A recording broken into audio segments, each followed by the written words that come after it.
Good morning, everybody. How are we doing? Ready for another webinar? Well, I hope so, because that's what's going to happen. Well, this is Jeremiah, and we are talking about some virtual reality today. So that's going to be pretty exciting. I got a couple quick little housekeeping items for you before we get going. As always, reminding you this is being recorded. So it's going to be up on the website for you to watch again and link to and show to your friends because it's going to have some cool stuff.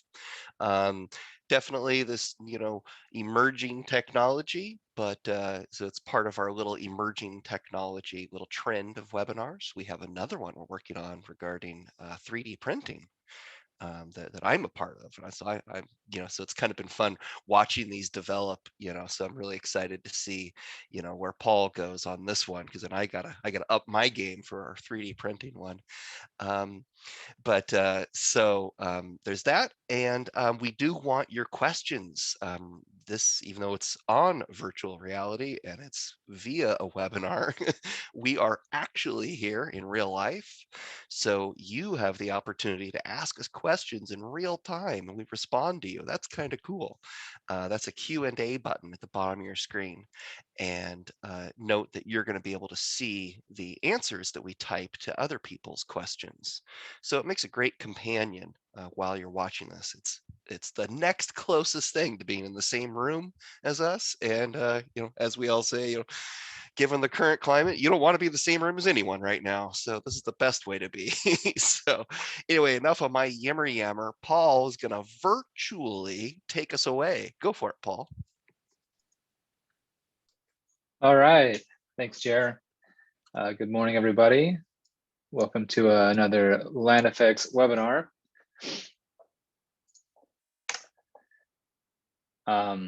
My name is Paul, and I've been using VR for a couple of years now, and I've always wanted to take a dive into what is available for designers and how VR can be beneficial for landscape architects and designers.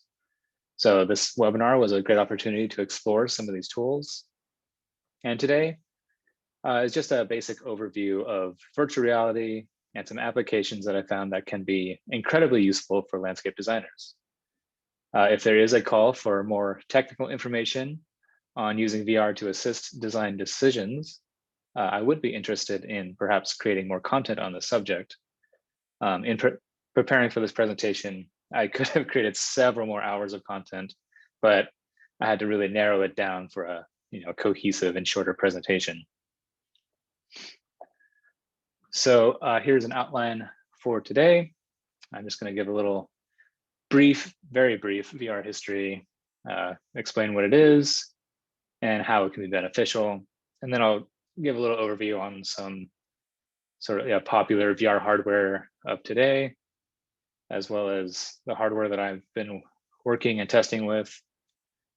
And that's the overview of my setup. And then we'll explore a couple of applications that I found that could be useful for designers. And I'll give my little review on each one. So to start off, a brief history of virtual reality. They can be traced back to 1956 with the first stereoscopic movie experience called the Sensorama, pictured here. This machine simulated 3D video, audio, and had a touch added to it. There was a vibrating chair and it produced wind effects, and it even had a scent producing mechanism to really immerse the user in these films. It was thought to be the movie experience of the future. Sadly, only 6 short films were made for this.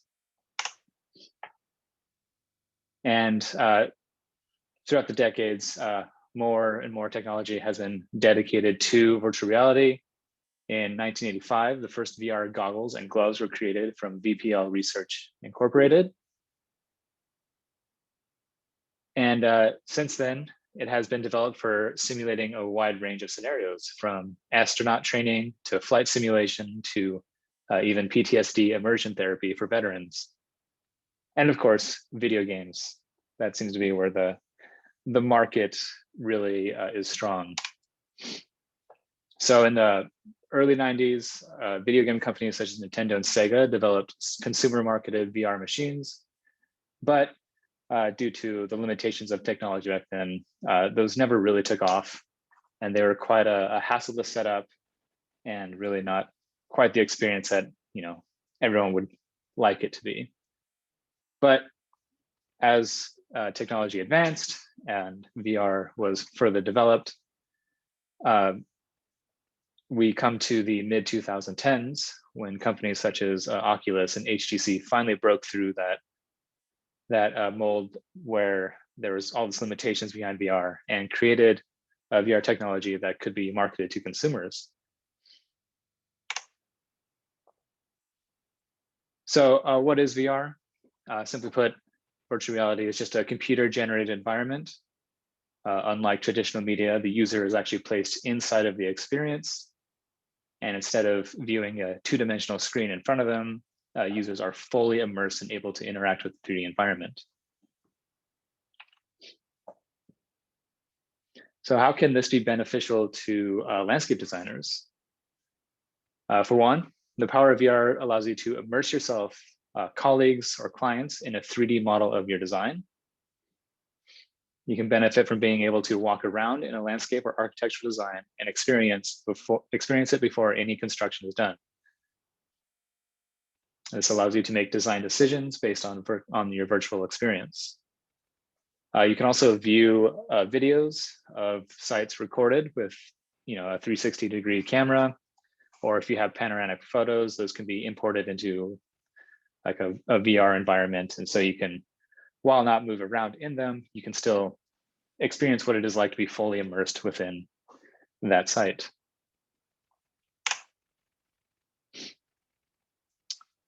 So here's just some common VR headset types. Some things to consider when if you're looking to get into virtual reality. First off, we have the 3 degrees of freedom types. And this is where the helmet or the goggles use sensors and gyroscopes in the headset to allow the viewer to turn their head and their view. You can rotate, or you can pivot, or look up and down. However, you are limited to standing in place. And further along, we have the 6 degrees of freedom, which includes the 3 degrees of being able to turn your head and look all around you, but it also adds the ability to physically move your body forward, backwards, left, and right, and have that actually occur in your virtual environment.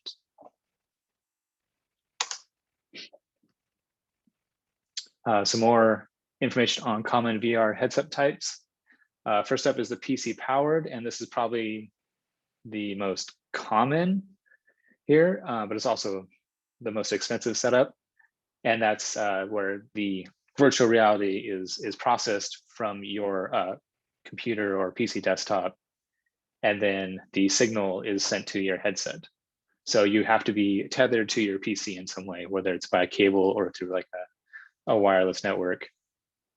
A newer trend that's been happening is the standalone headset. And that is where the headset basically contains its own processing power and does not need to be tethered to a PC. So it's completely wireless. And then there is the smartphone VR, as you see in this picture below with the Google Cardboard. And it's basically you download an app on your phone that has the stereoscopic imagery that you can then put into the goggles, and the goggles lenses allow basically focus your eyes in on the two screenshots or two images, merging them together to produce a 3D image. So it creates depth. And then also it uses the phone's sensors to be able to move around and get that 3 degrees of freedom. The smartphone VR, I think, is on its way out as standalone and PC powered VR headsets are becoming cheaper and cheaper, and are a lot more capable when it comes to virtual reality. And here's just a small list that I came up with of popular hardware options at the moment. Certainly there are a lot more out there, but these are kind of like the bigger players right now. First up, we have the HTC Vive. And I think it has a few different generations there, Vive Cosmos and Vive Pro.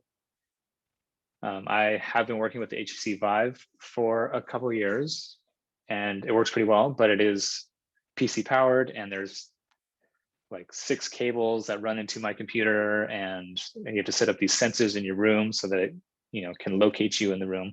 But it does allow you to walk around your room or your VR space freely. The Oculus Rift and Rift S is probably the main competitor of the Vive, and it's basically the same. You got to be tethered to your PC.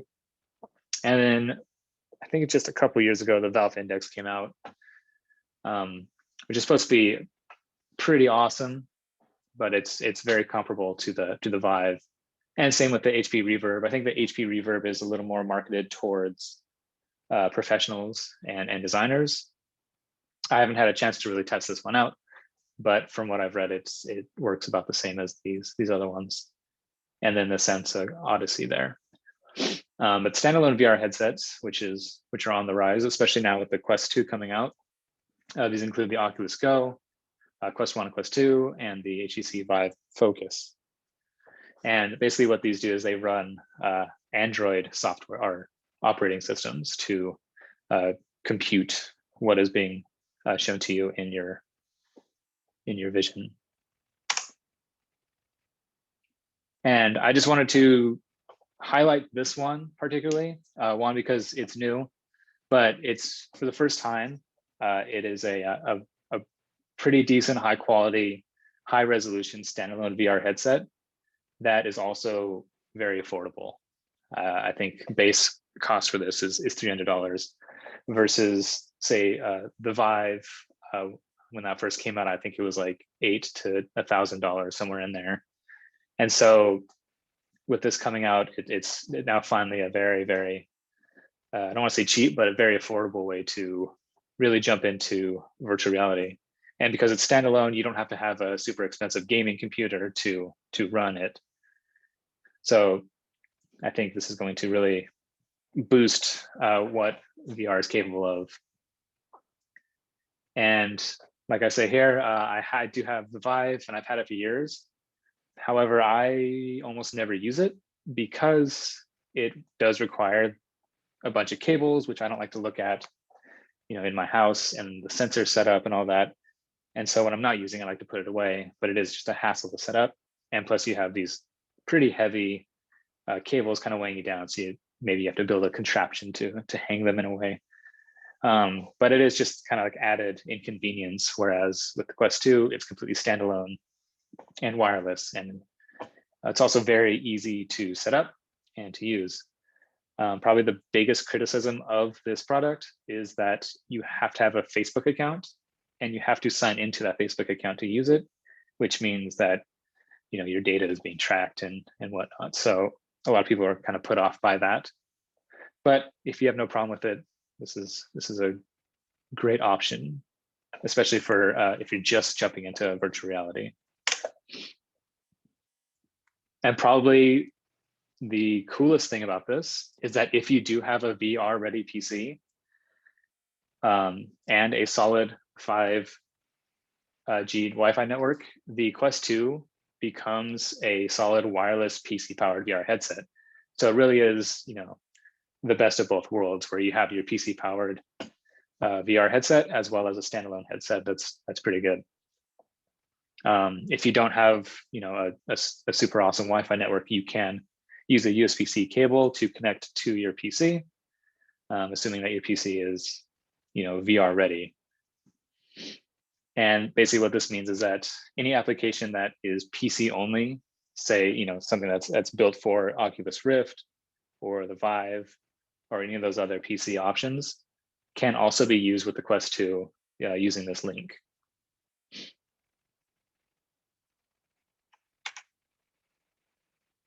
So let's go into some applications and their experience and what I thought about them.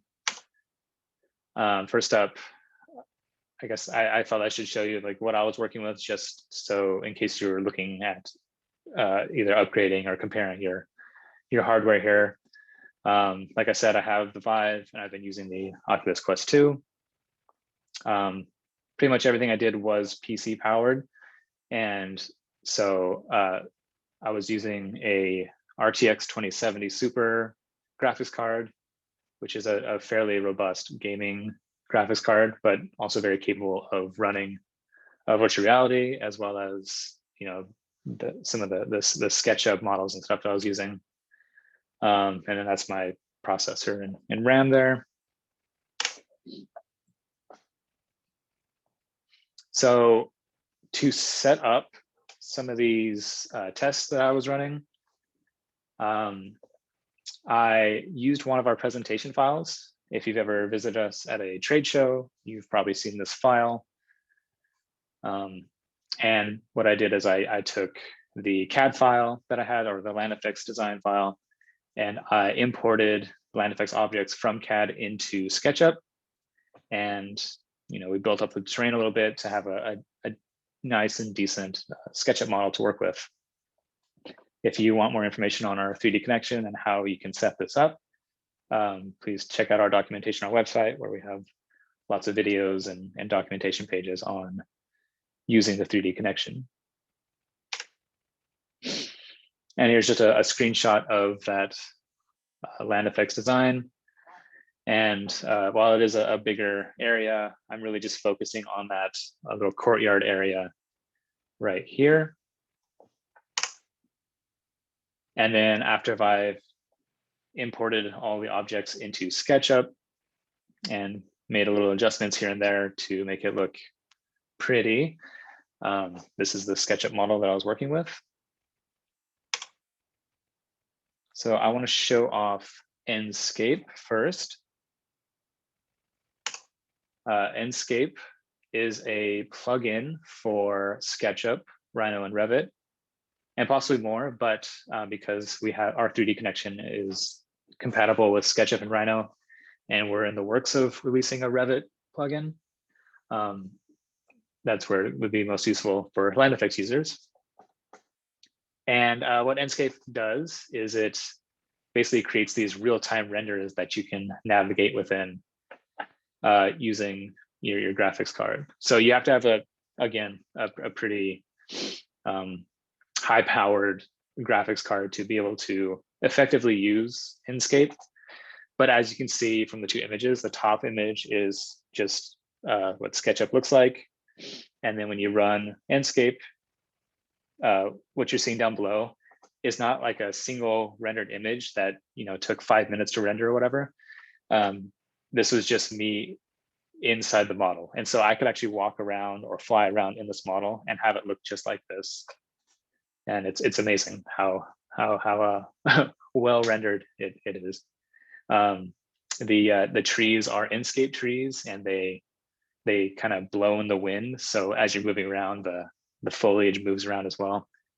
And you can change the time of day and lighting conditions, and it all just happens real time, which is just super cool. If you are going to be using Enscape for virtual reality, you will need a virtual reality setup computer for that. And so I think they do recommend having that GeForce 2070 or higher tier graphics card. But I think NVIDIA started with the 970 model in making virtual reality ready graphics cards. And so the setup for Enscape, which is another plus, was very easy. All I did was download the Enscape from their website. You had to sign up for the service. It is a paid service. I don't remember off the top of my head how much it costs, but you can do it monthly or save money by paying for it annually. But there's a 14-day trial available. And I did exceed this 14-day trial, but they're so awesome over there that they extended it for me to do this presentation. And once you install it, you just need to open up your 3D platform, which again, it could be Revit or Rhino or SketchUp. And you should have an Enscape plugin, and you can add that to your toolbar here so that you have the icons for it. And you just click Start Enscape, and it loads up a second viewer of the render of your model. And if you have your virtual reality headset tied to your computer, you can click this icon here and Start Enscape. And just like that, it's going to basically load the model into your headset so you can view it in VR. So here I have just a little video of my experience within Enscape so that you can see it. Obviously, it's not going to be as spectacular as when you're actually in it, because this is just a recording of what I saw. And also the video quality is at a lower resolution than what I was seeing in real time. But hopefully this gives you an idea of what the experience is like. So right here, I'm in a virtual desktop, which basically allows me to look at what's on my computer screen in virtual reality. So I'm just looking at my SketchUp model through my PC, and I'm using my pointer to click on the Start Enscape icon. And once I click on that, I open up Enscape, and it's just going to very quickly load up. And here we are. So there's my model fully rendered, and I can move around real time and just experience the design in full scale.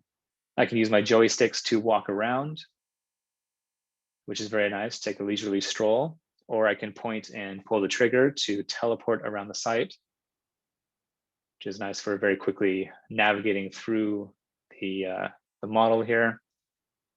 Check out this bench. I could sit on the bench and reflect on the design for a little bit, take a look around. And it comes with a few neat tools here. So here we've got ways of navigation, whether you're seated or if you're standing in a room scale mode. You can walk around your site, or you can choose to fly around if you want to get different views. There's a little mini map here, which makes it feel a lot like a video game where you can check your map and it shows you where you are. There's a virtual camera, which allows you to very quickly take screen captures of what you're looking at. So just by clicking, I was able to get this nice view saved from what I was looking at. And here we have a few more settings. White mode just allows you to turn everything white, and you can increase the outlines of your objects. But the best feature about this, in my opinion, is being able to very quickly change the time of day. And so I've set up different lights in this site with the Enscape plugin. And so I wanted to see what it looks like at night. So I changed the time of day to night. And now I can walk around and really see what my lighting placement has done to this courtyard.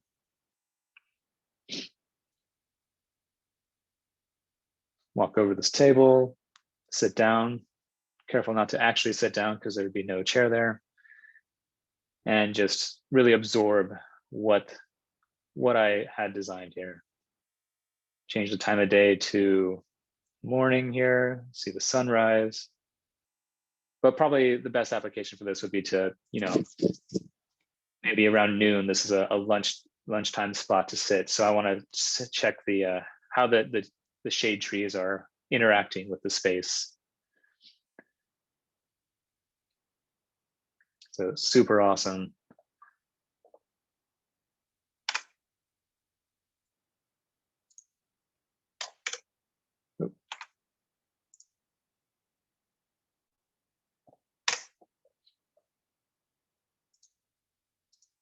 There we go.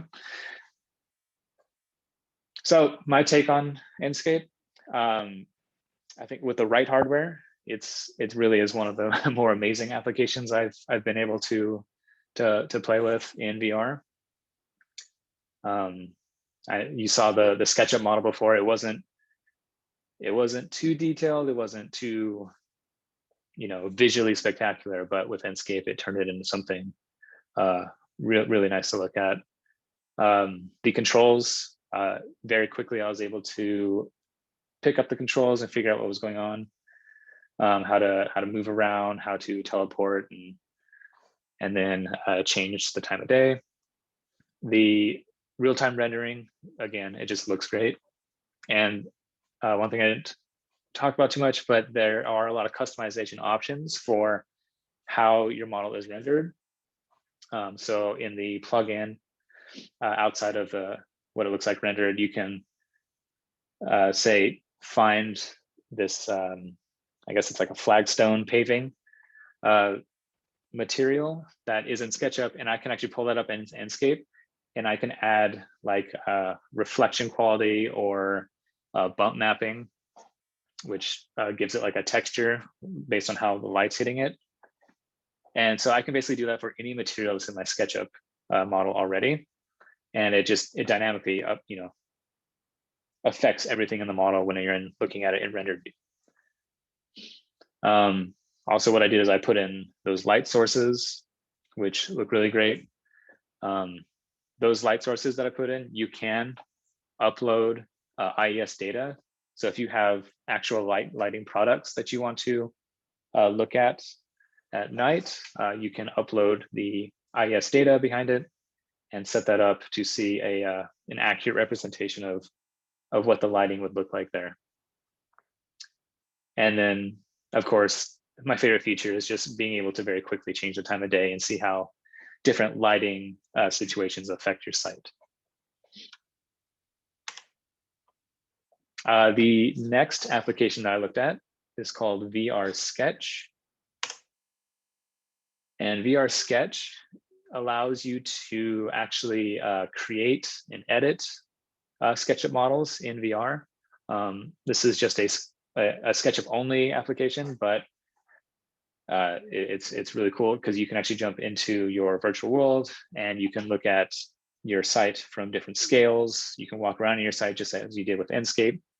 But you also have tools at your disposal allowing you to make adjustments to your model and to create within the model in full scale. It also has an option to collaborate with multiple users in the same model.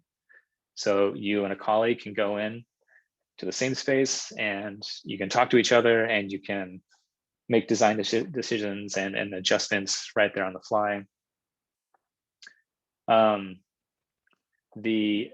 This is my SketchUp model, and this is what it looks like in VR Sketch on the right here.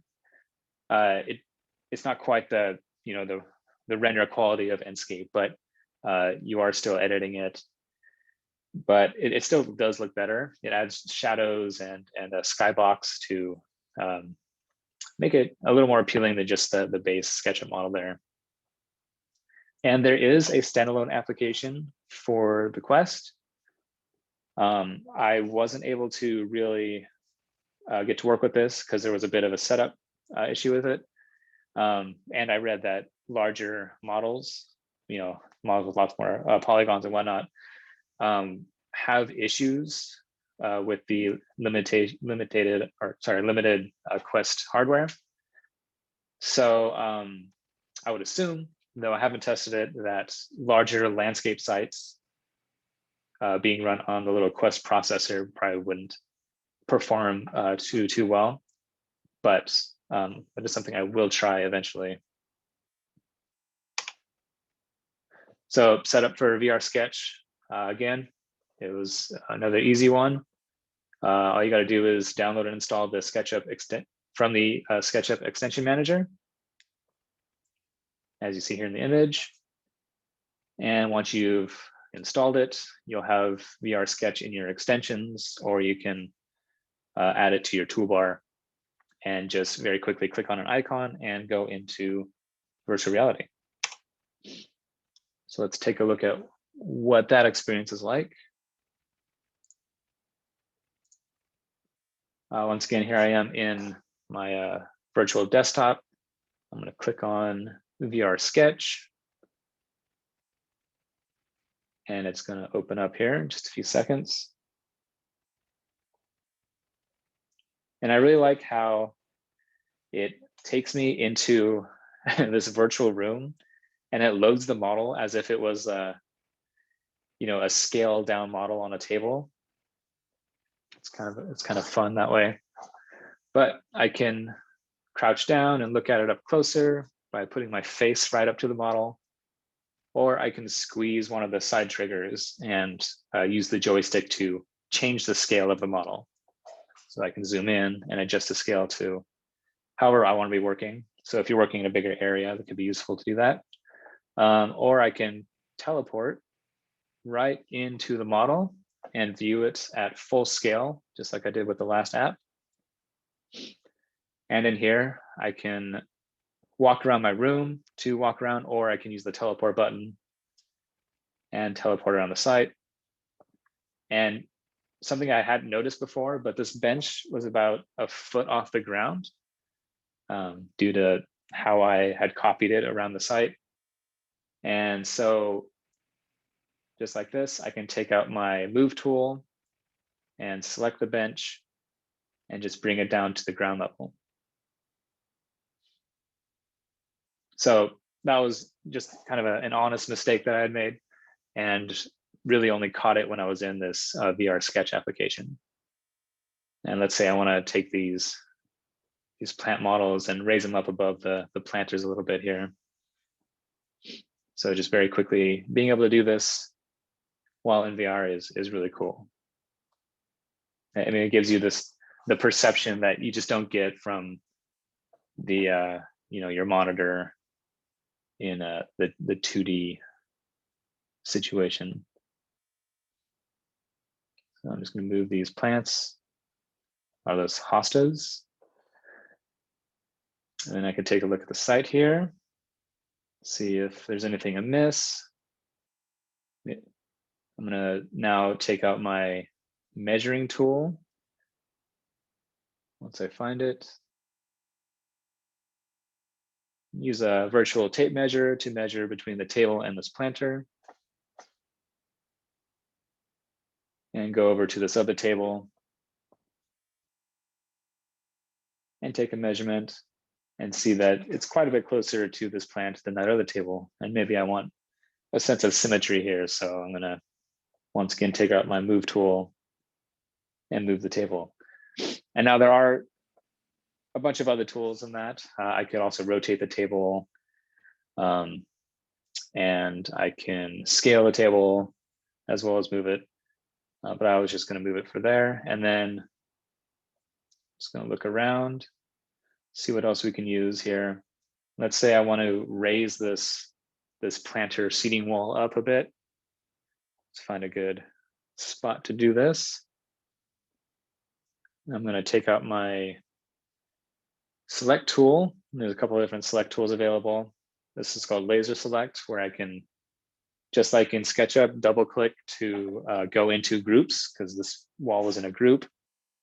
And once I'm in the group, I can adjust this wall by using the push pull tool.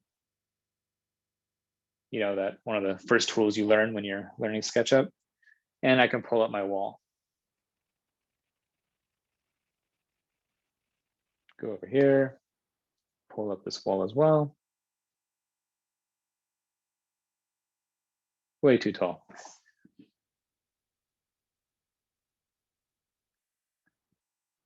So yeah, super, super useful if you really want to get down and have that perspective of what the site is in full scale. And here I can select a plant, take out my eraser. Maybe I just don't like that plant there, and quickly erase it. Let's just erase a couple more items here.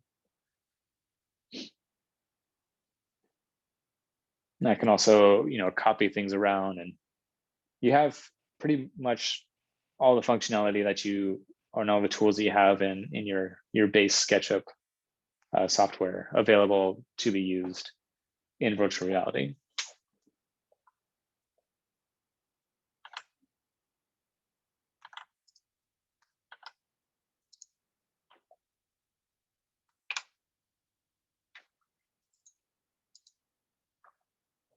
So there's just a couple notes on my experience with it. That wasn't my first time going into VR Sketch. I had done it quite a few times before that. And definitely the first couple of times I went in there, um, navigation and using the tools, and it was kind of a lot to take in at first. I probably should have watched a video tutorial, which they do have on their website. Would have helped with me getting to learn this. But after a few goes, I was able to figure out, and it definitely became a lot more comfortable to maneuver around the model and to make adjustments to it. That being said, I don't think I would start from scratch and build an entire landscape design in virtual reality for a couple of reasons. One, I don't really like being in VR for more than a couple minutes at a time. And it's just it's a lot. It's kind of a lot more, especially if you already know how to work within SketchUp and make those adjustments and add things to it. Doing it in VR, it's like learning another program to be able to do it, even though it's a lot of the same tools. However, I would totally recommend this for going into models that were already created and making either adjustments to the design, or fixing little issues like that bench that I had that was floating a little too high off the ground, and really just sprucing up your model so that when you are maybe creating walkthroughs or like 2D perspective images or whatever, that everything is really tight and looks good. Overall, really, really cool to be able to do this in virtual reality. There is a native VR SketchUp utility. I'm drawing a blank of what it's called. And the reason I'm not including it in this presentation is I tried setting it up, and it was it was difficult to say the least. And VR Sketch was already just such a much better experience that I am not going to go into the one from Trimble. And here we have Sentio VR. Is it Sentio or Sentio? I don't know, but this is the one that if you Google SketchUp VR or VR for modeling, it's going to probably be like your first hit on the Google search. And it does seem really cool. What it does is it optimizes your SketchUp or Revit models, and then you send them over to the Sentio.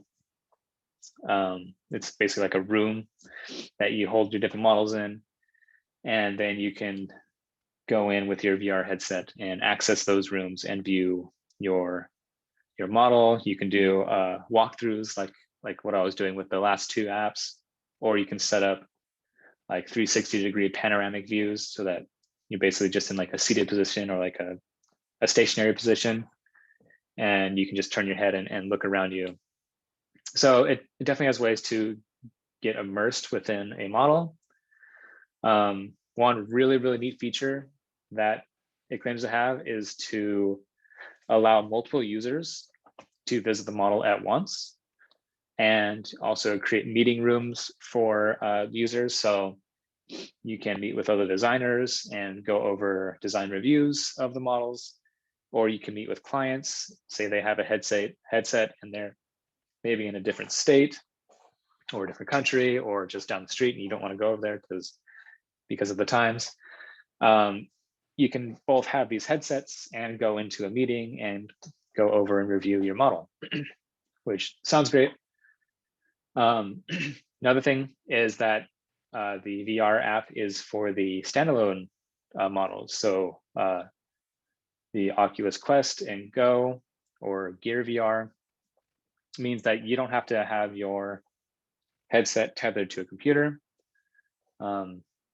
which is neat, because that means that you could probably spend $300 to send a client, if it's it's a big project, whatever, one of these headsets, and then have them meet up with you and go over your designs before any sort of construction has to happen.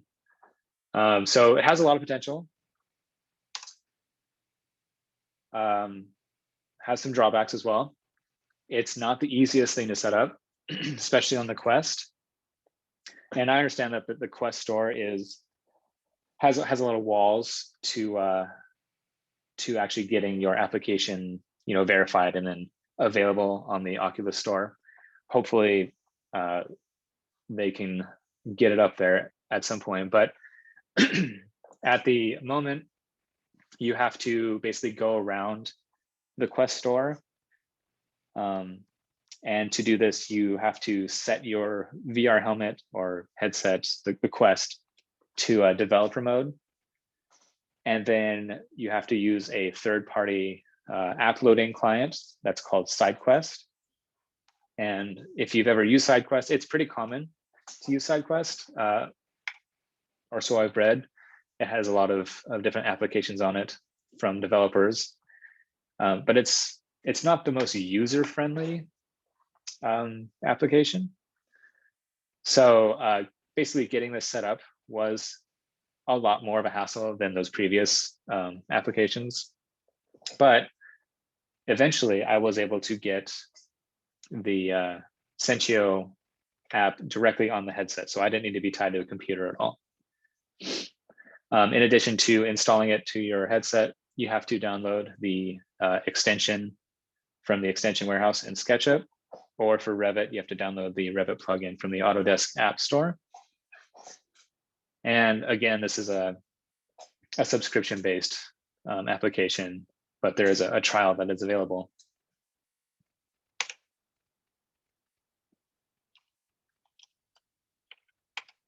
Oh, I'm missing my image. So anyways, once installed, what you can do is upload your models to Sensio. And so you click on the Sensio button, or you basically click on the upload model, or you can upload certain views that you set up in SketchUp, as in this image here. And it does this thing where it says optimizing your model, please wait. On larger models, it definitely takes a while to optimize. One of the larger ones I did, it took about 20 minutes before I got a message saying that I could view the model. In later tests, I had some issues, and I'm not sure what the issues were, but the optimization basically failed.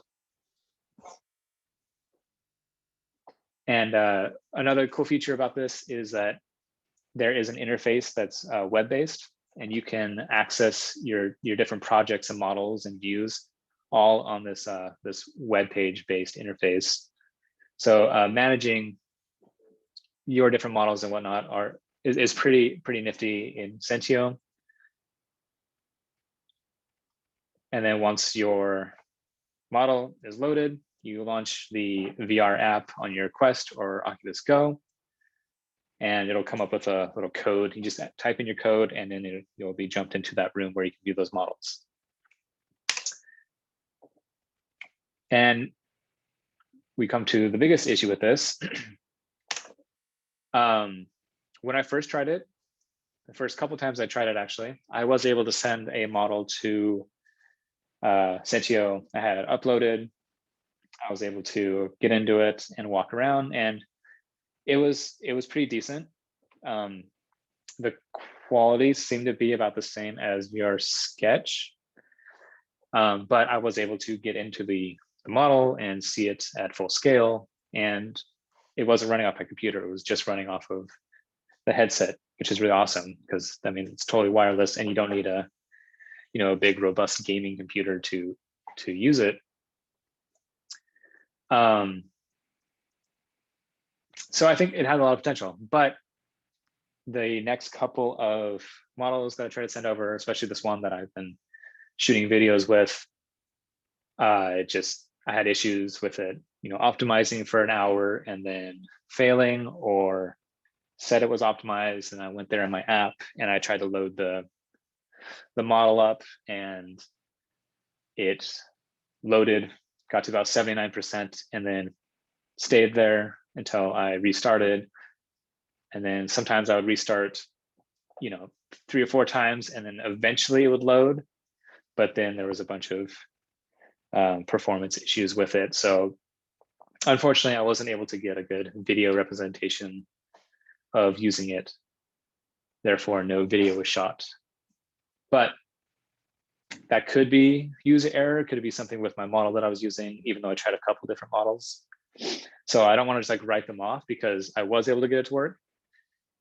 And I think because of the meeting capabilities and the collaboration capabilities, that this could be a really, really cool tool to use if used effectively.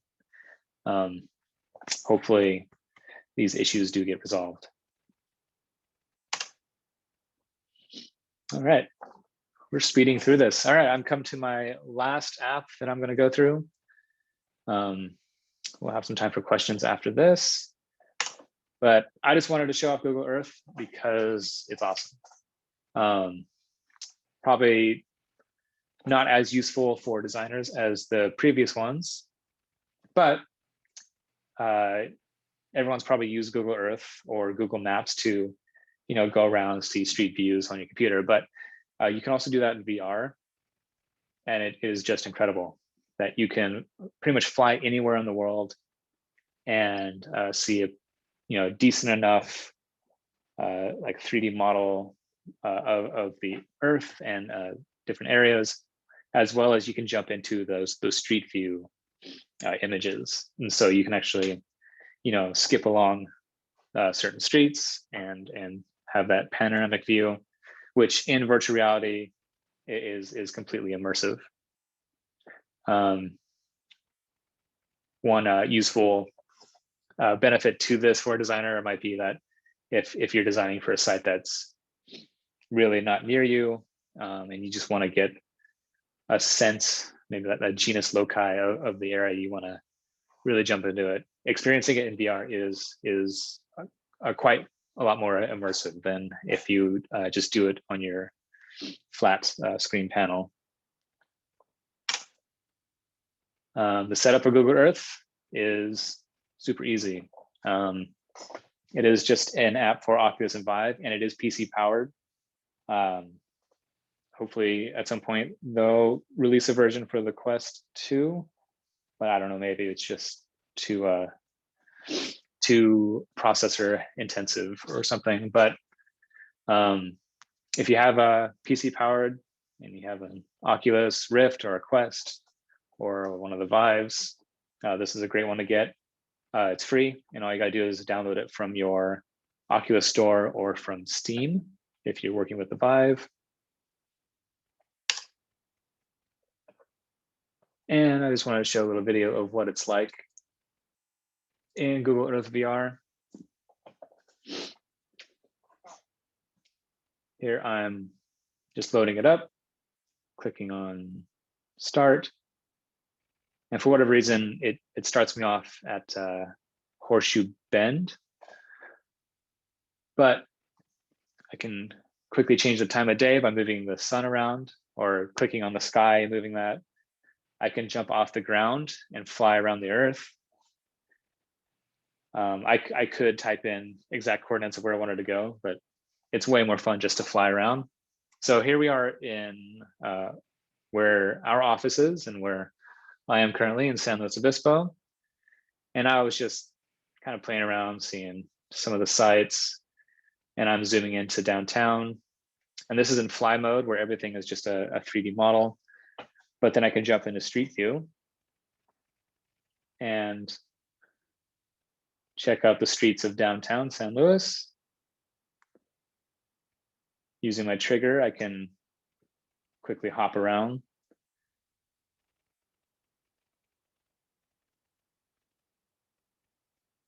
And continue to hop around and just get a feel for the area. There's the mission. Going past the mission here up Choro Street.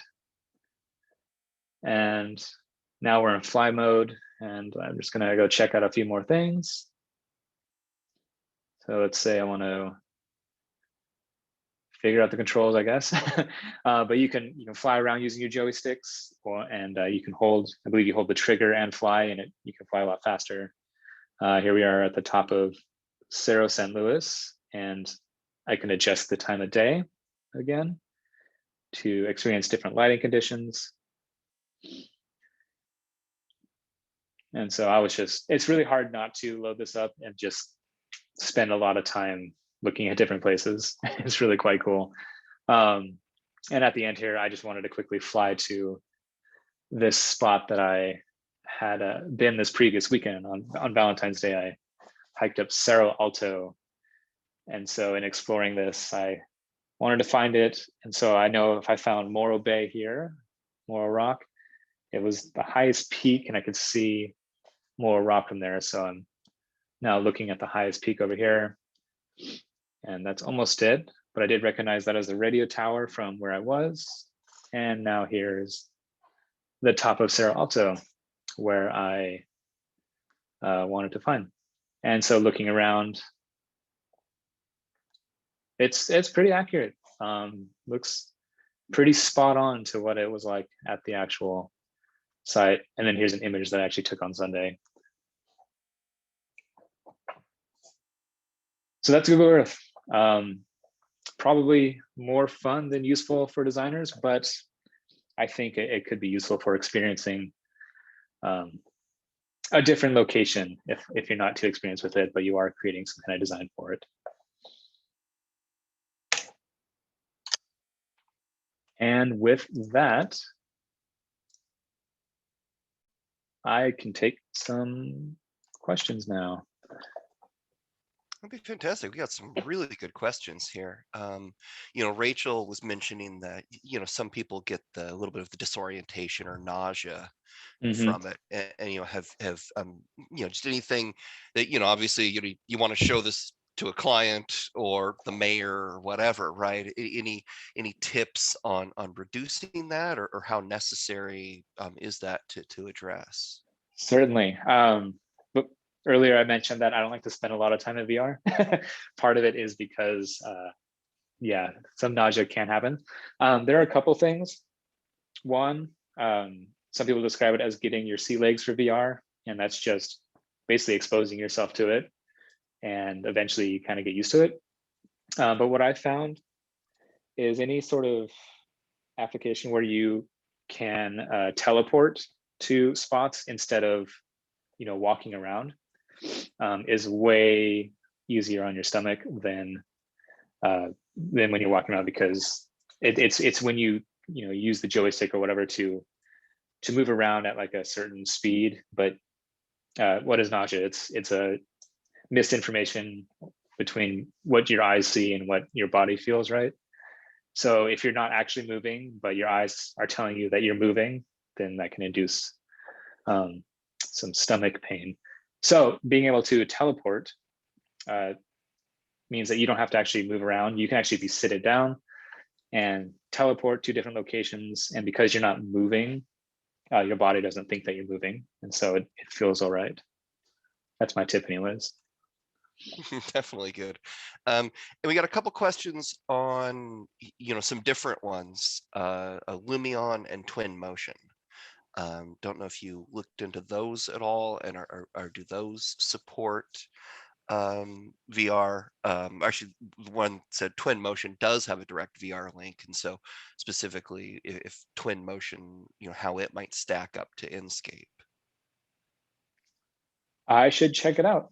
I did not check either of those out. I did see Lumion. What was it for? Was it Sentio or was it VR Sketch? Or maybe it was one. I looked at quite a few different applications. And I know in one of them I was looking at, there was like a link to Lumion so that you could enable VR with the Lumion rendering. But I can't speak too much on it because I haven't experienced it. These are just kind of the top ones that I found. But I assume since Lumion is similar to Enscape, that it's a similar experience. Correct. Yeah, and I too have heard really good things about Twin Motion, so I think that would be in the list of really good higher end options. Yeah, well, so that's into the questions. I hope you guys all liked it. You have any more questions, of course, please send them in. Also send in any ideas for a future webinar you might want to see. We need your ideas. And like I said, this is part of our little emerging technologies sort of theme. So we got some more coming up, and have a safe, happy, and fun weekend. All right. Thanks, everybody. Have a good weekend.